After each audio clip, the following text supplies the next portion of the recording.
that really is the case. I mean, we need to come together. We need to meet each other personally. I mean, I'm glad to finally meet you. Yeah. Because we have all these people we've worked with, but you've never met them. And that connection is important.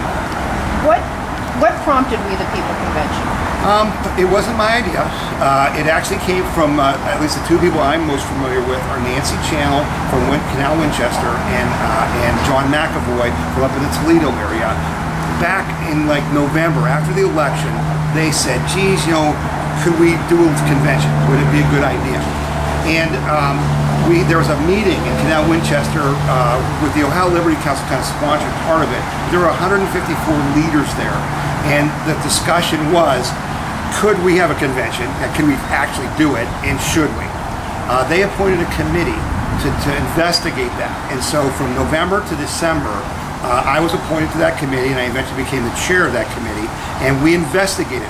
And there were a lot of issues, like if you were going to have 3,000 people eating dinner, there's only like 4 places in Ohio you can have it. And are they available? You know, are they booked that day? And what day could you get? So there were even just simple obstacles like, is there a place to have it? But the more we looked at it, and the more we looked at the challenges that we have coming forward in 11 and in 12, to me the message became not could we or should we, but that we must. It wasn't an option. Because when we started to consider the convention, the question was, well, in what context? What's the purpose of it? All right, and you can't have a convention if you don't know what you're trying to accomplish. Well, if you think about it that way, then you got to say, well, what are we trying to accomplish in 2012 and 2011, and how does this fit into it? And I became very passionate about the fact that no matter what, we had to do this because we need to join forces, we need to educate our people and get more organized. And so that's kind of how it started. So in January of 2011, we had a meeting in Columbus. There were about 110 Tea Party and Patriot Group leaders there. We made our presentation. I passionately told them, you know, I'm not here to tell you, you know, we should think about it. I'm here to tell you, we're going to do this. Are you with me? And they voted that we should do it. And that's how it started. When you were talking earlier about finding out what we have in common, what led you to that is a really important thing. What happened that made you think maybe we have been focusing too much on the differences and not enough on the commonalities? You know, throughout our 2-year involvement as a Portage County Tea Party and interacting with the various groups, it just was amazing to us how you would just get people would say, well, if this person's involved, we're not going to do it. Or if that person's involved, we're not going to do it. And we saw that even in the meeting in November about the convention. There were people saying, well, you know, if these people are going to be involved, I'm not interested. And so that became very much in my mind as something we had to solve. And the idea of we the people, it's not called the Tea Party Convention because there's more than the Tea Party. You know, there's 9/12 groups, there's Eagle Forum, there's Second Amendment rights groups, there's state rights groups, there's illegal immigration groups. We're all conservatives. We all believe in the same things. We're just focused differently. And so we the people seem to be the right name. Yeah, earlier this week I was at a meeting about, it was around one of the national candidates. And there were fiscal conservatives there, or people who primarily identified as fiscal conservatives. There were people who primarily identified as social conservatives. And the conversation was about, on a national level, who do we think should run against Obama? And some of the people felt, well, we need to wait and let the primary process work itself out. And other people felt, well, if we wait, the establishment is going to coalesce probably around Romney, and we're going to have Romney whether that's who we want or not. And it was the same kind of, can we please come together as conservatives and stop looking for the perfect candidate? Right. Well, and that's an important point. One of the other things we need to learn is practicality. You know, it's not all or nothing. It's not totally black and white. Now, that doesn't mean you have to compromise your values, and that doesn't mean you have to do things that you don't believe in. But you also have to see that it's not that Romney is not conservative and that Palin is really conservative. It's how do they compare to the opposition, which isn't conservative at all. You know, it's a gradient, and that's okay. It's little steps. It's little steps. And I think the other thing that the We the People Convention talks about and really addresses, you're not going to change things by electing one person. You're not going to change things by electing 10 people. You're not going to elect things by changing 500 people. It is about self-governance. What that means is participation in our own governance. And that means going to the township trustee meeting, going to the school board meeting, going to the county commissioners meetings, not because you have a zoning issue in a zoning meeting, but because you are an American citizen and this is your township, your school district, your county, your state, and your country. We need to understand that this is going to be bottom up. It's not going to be top down.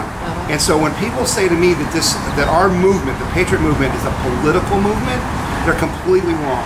It's a cultural movement. What we're doing is redefining what it means to be an American, what it means to have the right to self-governance. And what that means is a personal commitment. And that's the question. Are you willing to make that personal commitment? And so at the We the People Convention, we're hoping to educate regular citizens about how the process works. Because that's the other thing we don't understand is, how do you do these things? How do you run for county commissioner? How do you run for state senator? And what does it take, and what kind of skill sets do you need, and all that? And then once you learn those things, how do you participate? That is the best articulation I've ever heard of things that I know I've been feeling and other people have been feeling about when we get that, well, it's the Koch brothers. You're all funded by the Koch brothers, or the national Tea Party leaders, which tends to set me off on a whole nother rant. Right. But it is a bottom up, it is a cultural shift, I think, in how politics is done. Absolutely. I'm really looking forward to the convention. More so now than before. And I hope that we can help drive attendance to it and drive interest in it and drive more mainstream interest in it, maybe. Well, I want to cast a wide net. We are not, it's just not for just Tea Party leaders. It's not just for Patriot Group members. It's for any citizen that loves their country, loves their state, loves the Constitution, loves freedom or liberty. WeThePeopleConvention.org, that's the website. Go there and look at the breakout sessions. They're fabulous. No one's ever put on anything like this. We have 40 breakout sessions. It's going to be phenomenal. And we have great speakers over 2 days. And it's going to be phenomenal. But it's really for everyone, because we got to get away from this us and them. There can't be a them. Them are the Chinese or the Soviets. It's got to be us, okay?